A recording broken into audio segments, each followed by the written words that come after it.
El año pasado se estrenó la película La Guerra de los Mundos, protagonizada por Ice Cube, recordado y querido por sus papeles en películas de comedia. La recepción de su última película fue, digamos que complicada. Las críticas no fueron muy amables y en varias páginas especializadas terminó acumulando algunas de las peores calificaciones del año. Y seguramente te preguntes, ¿qué tiene en común con la reciente película protagonizada por Chris Pratt? Pues bastante, más de lo que parece. Para empezar, ambas fueron producidas para Amazon Prime Video, una de las plataformas de streaming más grandes de la actualidad.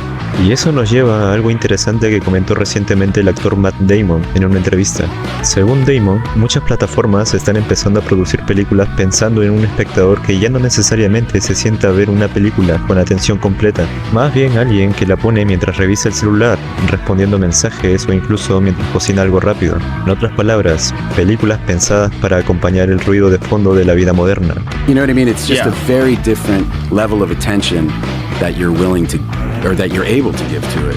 And that has a big effect. And it also ends up having an effect, or starting to have an effect on how you make movies. Like, for instance, Netflix, the standard way to make an action movie that we learned was, you usually have like 3 set pieces, one in the first act, one in the second, one in the third, and they kind of ramp up in the big one with all the explosions, and you spend most of your money on that one in the third act. That's your kind of finale. And now they're like, can we get a big one in the first 5 minutes to get somebody, we want people to stay tuned in, and it wouldn't be terrible if you reiterated the plot 3 or 4 times in the dialogue because people are on their phones while they're watching, you know what I mean? Y claro, si el público está mirando la película, pero también TikTok al mismo tiempo, las plataformas tampoco sienten tanta presión por hacer algo demasiado elaborado. Muchas veces basta con una historia sencilla, un actor conocido en el póster y una duración suficiente para decir: tenemos algo nuevo en el catálogo de esta semana. Y con todo esto en mente llegamos a Mercy, una película que, siendo justos, tiene una premisa bastante interesante.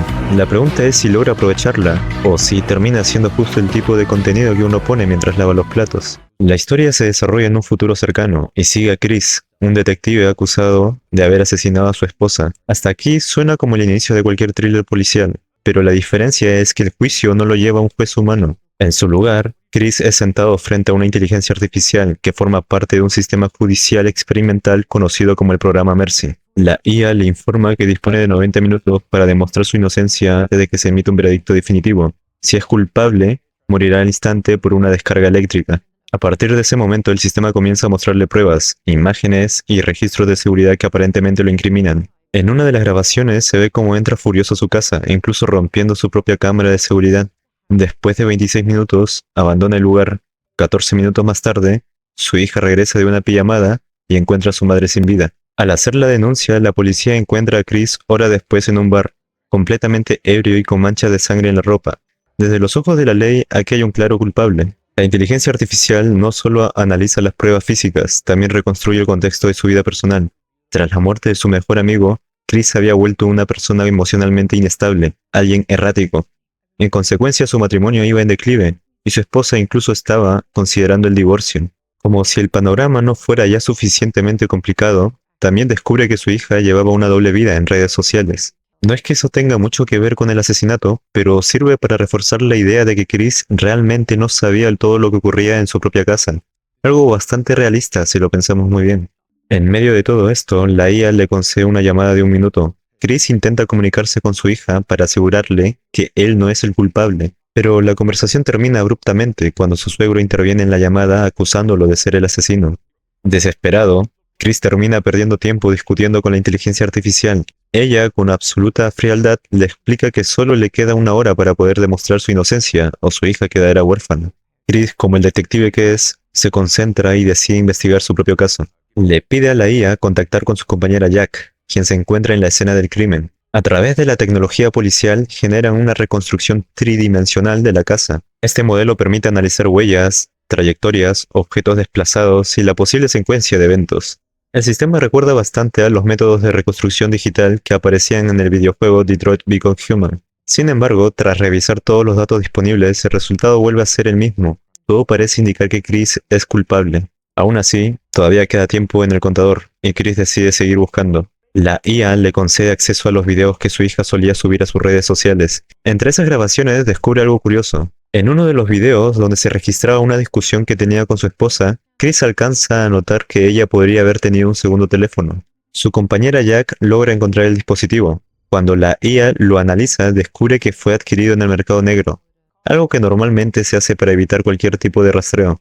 Dentro del teléfono solo aparece un número registrado. A insistencia de Chris, la IA marca ese número. Un hombre responde, pero al darse cuenta de quién lo está llamando, corta inmediatamente. Aún así, esos pocos segundos bastan para que el sistema determine la zona desde donde se contestó la llamada. Jack y un grupo de policías se dirigen hacia ese lugar con autorización del sistema. Cuando los oficiales llegan, encuentran a un hombre llamado Patrick, quien se niega a colaborar y termina iniciando una persecución. Tras un horrible montaje de cámaras corporales que generan más mareos que tensión, Jack logra capturarlo. Patrick confiesa que él era el amante de la esposa de Chris, sin embargo asegura que en el momento del asesinato estaba en otro lugar, y es respaldado por las cámaras de su trabajo. Lejos de ayudar, ese descubrimiento solo complica aún más la situación. El tiempo sigue avanzando y el porcentaje de culpabilidad de Chris aumenta hasta un 98%. Sin muchas opciones, Chris comienza a revisar más videos en busca de cualquier detalle que pueda explicar lo ocurrido. Durante ese proceso admite algo importante. Sí estaba molesto con su esposa ese día, porque creía que ella le estaba escondiendo su bebida alcohólica. Esa era la razón por la que parecía tan alterado en las cámaras de seguridad. También confiesa que, en un arranque de rabia, rompió el jarrón favorito de ella. Uno de los fragmentos terminó cortándola accidentalmente, lo que explica las manchas de sangre en su ropa. Me pregunto por qué no empezó por ahí. ¿Por qué no había admitido esto antes? Ay, por favor, me hacía quedar mal. Todo lo que te acabo de contar empeora el caso en mi contra. Felicidades, ya tienes un 98%. Agotado, Chris comienza a considerar la posibilidad de que tal vez realmente la mató y simplemente no lo recuerda. La IA, sin embargo, lo anima a seguir investigando. Todavía quedan 40 minutos, y si va a morir ese día, al menos debería hacerlo sabiendo la verdad. El sistema le proporciona una lista completa de los contactos de su esposa. Para descartar sospechosos, Chris vuelve a contactar con Patrick y le pide cualquier información que le pueda resultar útil. Patrick menciona que ella solía quejarse constantemente de problemas en su trabajo. Con esa pista, Chris decide concentrarse en sus compañeros laborales. Con ayuda de la IA descubre que su esposa está investigando el robo de ciertos químicos. Mientras revisa más videos, encuentra uno grabado pocos días antes del asesinato. Su hija estaba en una videollamada con su novio, cuando escucha un ruido extraño en la casa y decide investigar. En un solo frame del video, Chris logra distinguir la mano de un hombre. Ese detalle cambia por completo la interpretación del caso. La razón por la que las cámaras de seguridad no registraron a nadie entrando es porque el asesino ya estaba dentro de la casa. Con esa nueva información, Chris descarta a las mujeres y se enfoca en los hombres que tenían acceso a los químicos robados. El compuesto desaparecido era urea, una sustancia utilizada como fertilizante, pero que también puede emplearse en la fabricación de drogas o explosivos. Solo 3 personas estaban al tanto del robo: su esposa, su jefe y un hombre llamado Holt.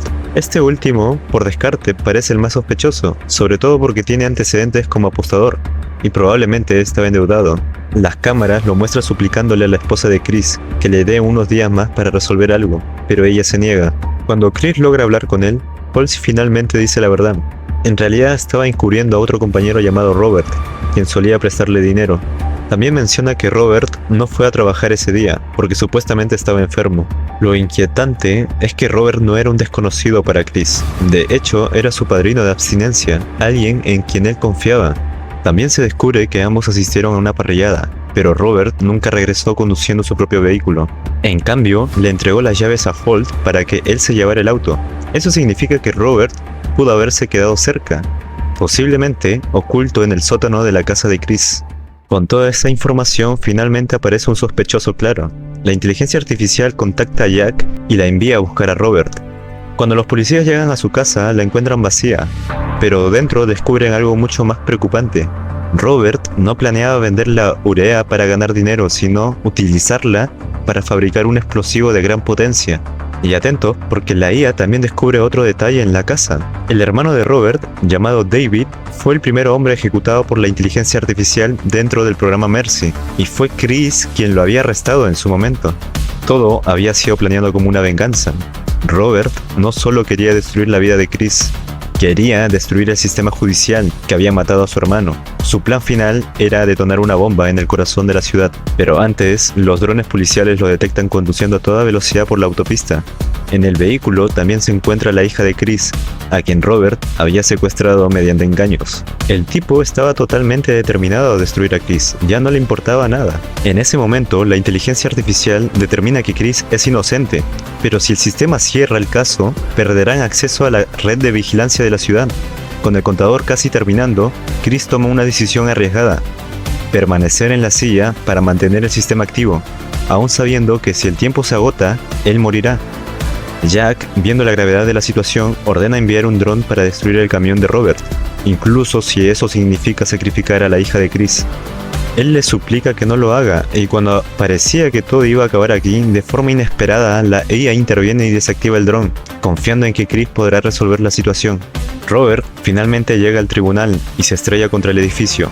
La IA, rompiendo sus propios protocolos, libera a Chris de la silla para que pueda enfrentarlo.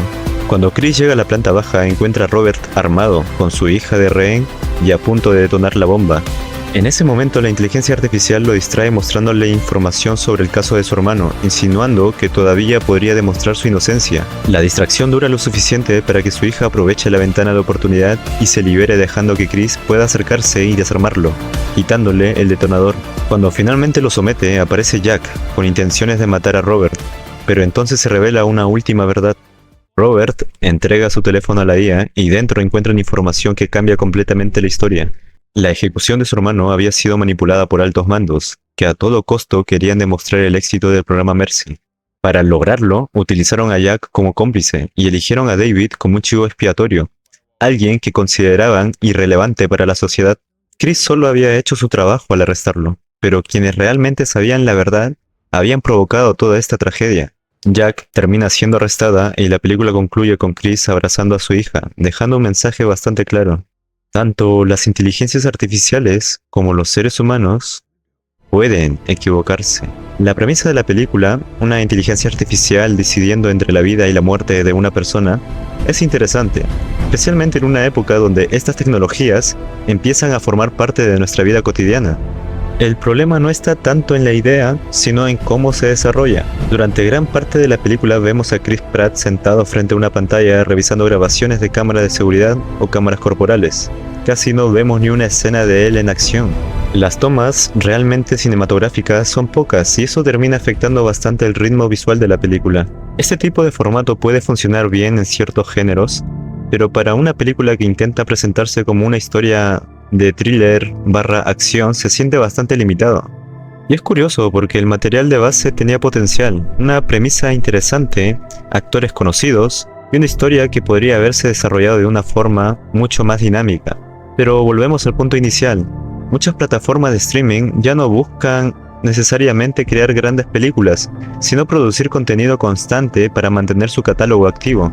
Películas relativamente baratas, fáciles de consumir y que no requieren demasiada atención para seguir la historia. El problema sería que este modelo termine siendo tan rentable que otras compañías comiencen a copiarlo. Si eso ocurre, el cine podría empezar a perder algo importante: historias pensadas para ser vistas con atención, no solo escuchadas de fondo mientras miramos el celular, porque lo hermoso del cine no es solo lo visual, es también el mensaje que deja a las personas.